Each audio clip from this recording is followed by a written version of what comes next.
Mamlakatimiz qishloq xo'jaligi xodimlari, fermer va klaster korxonalari rahbarlari Andijon viloyatining Oltinko'l tumaniga jam bo'ldi. Davlatimiz rahbarining viloyatga tashrifida belgilab berilgan topshiriqlar ijrosini ta'minlash, sohada yangi, istiqbolli, unumdor navlarni qo'llash va undan yuqori hosil olish kabi masalalar mutasaddilar muhokamasiga sabab.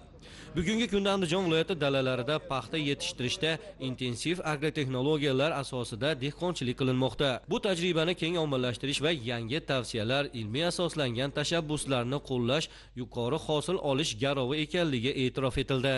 2024-yil davlatimiz rahbari Andijon viloyatiga tashrif chog'ida shu xorijiy navlardan paxta maydonlarida ekib unumli foydalanish topshiriq berilgan edi. Mana bu yil Andijon viloyati 2025-yilda 60 ming gektar yerga chigit ekishni rejalashtirgan bo'lsa-da, shundan 30 ming gektarini xorijiy navlarda tashkil qildi. 30 ming gektar o'zimizning mahalliy navlardan ekishga erishildi. Mana bu ko'rib turganingiz Shinjon texnologiyasi asosida 76 qo'shqotor, ya'ni plyonka ostiga tomchilab sug'orish orqali paxta maydoni mana bu baxt imkon rivoji fermer xo'jaligida ekdik. Birinchi o'rinda yuqori hosil olish uchun albatta ko'chat soniga paxtaga e'tibor qilinadi. Oddiy fermer xo'jaliklarimiz tumanlarda shu Shinjon texnologiya asosida 50-55 sentnerdan paxtadan hosil oldi. Bu yil juda ham maqsadimiz katta. Eng kamida 60 sentnerdan shu paxtadan yuqori hosil olish. Urug'lar olib kelindi, urug'chilik fermer xo'jaliklariga tarqatildi. Biz ushbu joylarda bu yil agrotexnik tadbirlarni o'z vaqtida o'tkazib, shu fermer xo'jaligi aprobatsiya orqali kelgusida urug' yetishtirib o'zimizda shu xorijiy navlarni arzon narxda mahallashga moslashtirib, shu navlarni yetishtirishni chorasini ko'ryapmiz. Andijonda ekin maydonlari qisqarib bormoqda. Tabiiyki, bunda innovatsion usul orqali yuqori daromadli kam xarj tizimni joriy qilish qishloq xo'jaligiga ilm bilan yondoshishni talab etadi. Shu bois Qishloq xo'jaligi vazirligi, Farg'ona, Namangan va mezbon viloyat olimlari paxta yetishtirishda ham yangi texnologiyalarni qo'llashga kirishdilar. O'tgan yilgi natijalar yomon bo'lmadi. Har bir muvaffaqiyat ortida mehnat va tajriba yotadi. BT kengga ega g'o'za navlarini joriy qilish hamda tomchilatib sug'orish va plyonka ostiga ekish orqali ko'chat sonini 240 mingga yetkazish, qo'shqator usulda ekish bo'yicha ilg'or texnologiya demak joriy qilingan. Buni asosiy maqsadi ko'chat sonini oshirish hisobiga, o'sha biti genga ega, ya'ni ko'chat qurtiga chidamli genga ega, glifosatga, gerbisidga chidamli genga ega navlarni joriy qilish hisobiga, demak, paxta hosildorligini oshirish rejalashtirilgan. Bu texnologiya respublikamizda bu yil 200 ming gektar maydonda joriy qilish topshirig'i bo'lgan. Bu xorijiy navlar uchun. Undan tashqari yana 200 ming gektar maydonda mahalliy navlarni ham mana shu ilg'or texnologiya asosida demak ekish bo'yicha ishlar amalga oshirilmoqda. Bundan tashqari urug'lik ekiladigan o'sha navlarni atrofida himoya belbog'larini tashkil etish topshiriq qo'yilgan. Bunda baland o'suvchi, demak kungaboqar, makkajo'xori, oqjo'xori kabi ekinlarni ekib, demak mahalliy navlarni genotipini saqlagan holda, qolaversa xorijiy navlarda ham mana shu genlarni toza saqlagan holda demak urug'chiligini yo'lga qo'yish vazifalari belgilab berilgan. Seminar davomida paxta yetishtirish davrida g'o'za zararkunandalariga qarshi kurashish, bunda yangicha yondashuvni, xalqaro tajribani qo'llash ham aytib o'tildi. Shiraga, shiratrepsga, o'rgamchikaniga qarshi hamda beda qandalasiga qarshi kurashmas ekan. Asosan ko'sak qurtiga qarshi o'zida shunday geni bor ekanki, ko'sak qurti uni yeyolmas ekan. Demak, biz hozirgi kunda qiladigan ishimiz birinchi o'rinda g'o'zalar unib chiqqandan keyin shiratrepsga qarshi bir qator obработка qilib qo'yishimiz. Demak, shuni bilishimiz kerakki, biz har 2 haftada, 15 kunda bir martadan qaytarib 2 marta ishlab qo'yadigan bo'lsak, shira bilan trepsdan osongina qutulib ketamiz. Bundan tashqari o'rgamchikanaga qarshi hozir dalani atroflaridagi begona o'tlarda o'rgamchikanani qishlab chiqqan avlodlari rivojlanyapti. Bularda dalaga keng maydonga tarqalib ketmasligi uchun shuni oldini olish maqsadida dala qirg'oqlari, atrof qirg'oqlariga maxsus ta'sir etuvchi preparatlardan foydalanish kerak. Shunda yaratilgan hosilni saqlab qolishga erishamiz. Fermerlarimiz e'tibor qoladigan bo'lsa, dalani ichkarisiga kirib yaratilgan hosilni zararkunandalarga yedirib qo'yishimiz mumkin. Hozirgi bugungi o'tkazilgan seminar asosan shularda fermerlarga tushuntirishdan iborat bo'lyapti. Himoya belbog'ini tavsiyasini beryapmiz. Ya'ni 4 qator kungaboqar, 4 qator oqjuhori sababi bir-birini changlanib ketmasligi kerak. Haqiqiy o'zini saqlab qoladigan bo'lsak, haqiqiy navda tolasi bir xil bo'ladi har xil navlarga qaraganda. 5-6 sendir boshqa navlarga qo'shimcha hosil imkoniyati tug'iladi.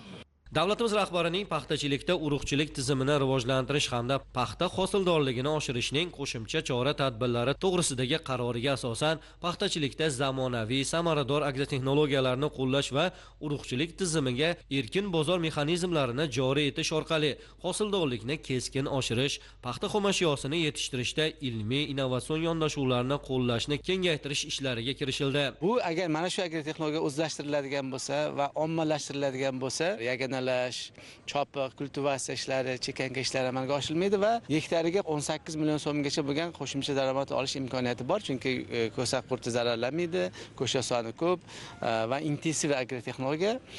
Mana shu hozir xorijiy davlatlar bilan yonida ham agrotexnologiyasi kirib keldi va kelgusida biz bu agrotexnologiyani mahalliy navlarga ham kengaytirish va mana shu hozir aytilgan BT genlarini xorijiy navlar BT genlarini mahalliy navlarga o'tgan yildan boshlangan.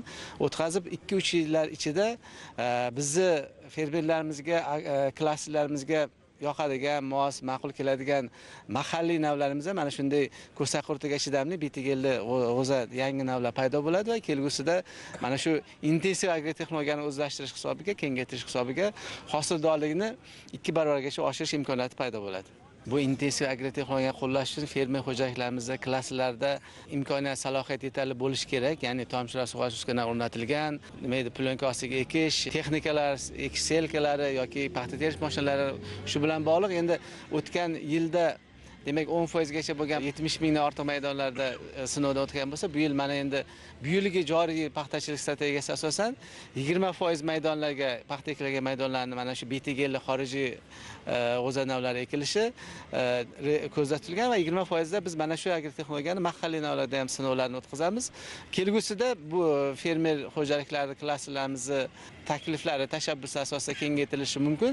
Asosiy maqsad mana shu ko'sak qurtiga chidamli navlar bilan birga intensiv agrotexnologiya, ya'ni o'sha yuqori 70 sentrgacha bo'lgan hosildorlik olish imkonini beruvchi agrotexnologiyalarni sinovdan o'tkazish, kengaytirish.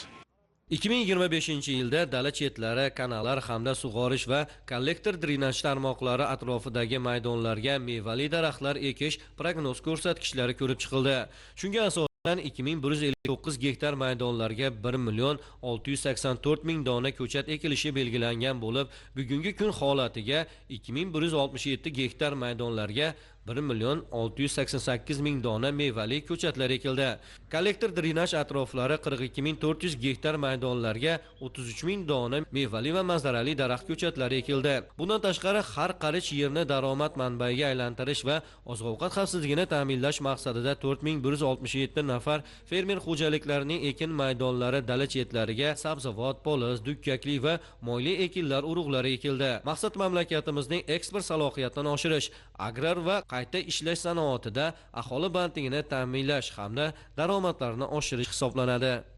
Andijon viloyatida o'tgan yilda 70 ming gektar maydonga chigit ekilgan bo'lsa, shundan 7207 gektarga xorijiy Xitoy navlari qadaldi. Bu ekin maydonlarining 10%ni tashkil qiladi.